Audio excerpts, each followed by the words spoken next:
పశ్చిమ గోదావరి జిల్లా ఆకివీడు పెద్దపేటలోని రామాలయ పునర్నిర్మాణ శంకుస్థాపన కార్యక్రమంలో అపరూప ఘట్టం చోటు చేసుకుంది. అయోధ్య నుండి బంగారంతో చేసిన బాలరాముడి విగ్రహంతో పాటు బంగారు పాదుకలు, ధనుస్సును తీసుకొచ్చారు రామ భక్తుడు శ్రీనివాస శాస్త్రి. బంగారు పాదుకలకు నమస్కారం చేసుకునేందుకు రామభక్తులు పోటీ పడ్డారు. రామాలయ పునర్నిర్మాణ శంకుస్థాపన ప్రదేశంలో బంగారు పాదుకలుంచి పూజా కార్యక్రమం నిర్వహించారు డిప్యూటీ స్పీకర్ రఘురామకృష్ణరాజు. దీనిపై మరింత సమాచారం మా ప్రతినిధి శివసాగర్ ఆకివీడు నుండి అందిస్తారు.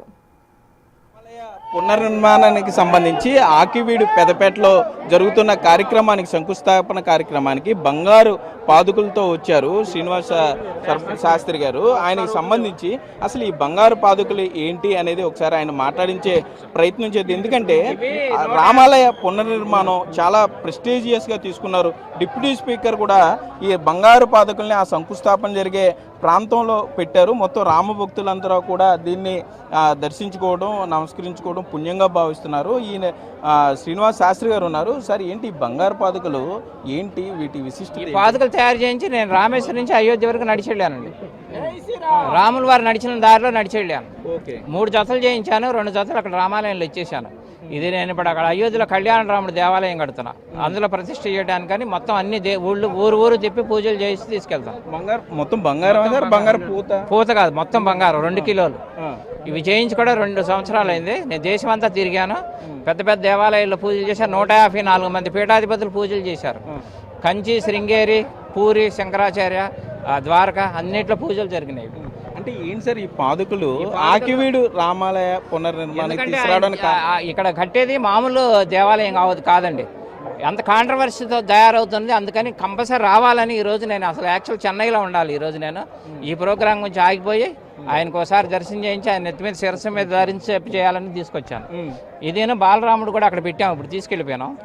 బాలరాముడు బంగారు పూత పూసిన బాలరాముడు పంచలోహాల్లో చేసి బంగారు పూత పూసాం. ఆ బాలరాముడు పాదుకలు, ధనుసు కూడా తెచ్చాను, కానీ ఈ క్రౌడ్లో బయటకు తీలా ధనుసు. ఇవి తీసుకొని దేశ పర్యటన చేస్తున్నాను. అంటే మీరు ఈ ఇష్టం మీద, రాముడి మీద ఇష్టంతో వచ్చారు. ఇక్కడ నుండి ఆహ్వానం కమిటీ ఎవరు పిలవాలి, నేను పిలిచారు కానీ క్రౌడ్ ఉంది వద్దన్నారు. కానీ నేను ఇష్టంతో వచ్చా. ఎందుకంటే రామకృష్ణరాజు గారు చేసే కార్యక్రమం మామూలు కార్యక్రమం కాదు. అలాంటి వాళ్ళు అందరూ మద్దతు ఇవ్వాలి. ఆయన మెచ్చుకోవడానికనే ఈ రోజు అక్కడికి రావడం జరిగింది.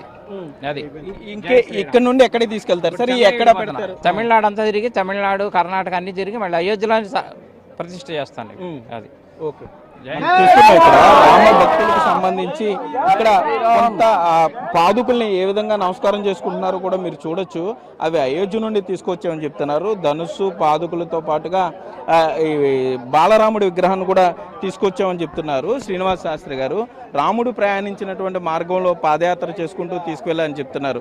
భక్తులందరూ కూడా దాన్ని చూసి కొంత తనివితీరా నమస్కారం చేసుకున్నారు. ఆ పాదుకులకి, బంగారు పాదుకులకి సంబంధించి అంటే ఎవరు పిలవకపోయినా రామాలయ నిర్మాణం జరుగుతుంది కాబట్టి ఆ నిర్మాణానికి తన వంతుగా ఈ రాముడికి సంబంధించినటువంటి ఈ పాదుకుల్ని, ధనుసుని, బాలరాముడి బంగారు విగ్రహాలను తీసుకొచ్చాను కూడా శ్రీనివాస శాస్త్రి చెప్పే పరిస్థితులు అయితే ఇక్కడ ఉన్నాయి. Cameraman Bhagyaraju, Sagar, big TV, Akividu నుండి.